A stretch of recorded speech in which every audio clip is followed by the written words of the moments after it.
কি গো, আপনারা কি করতেছেন? দেখেন আমি এখানে রান্না বসাইছি। পাবদা মাছ কাইটটা ভালো কইরা ধুইয়া এরপরে ভাইজা রাখলাম। অন্যদিকে আপনারা যদি দেখতে চান চলেন দেখেন কেমনে বানাইতেছি আমি পাবদা মাছটারে আজকে। দেখেন এখানে ঝোল বসায়া দিছি, কি কি দিছি আপনাকে কইয়া দিতেছি।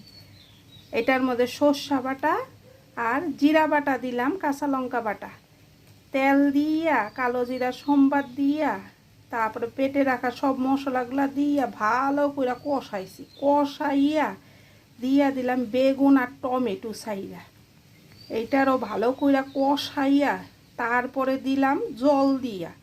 এখন হইলো টক বক কইরা দেখেন উতরাইতেছে।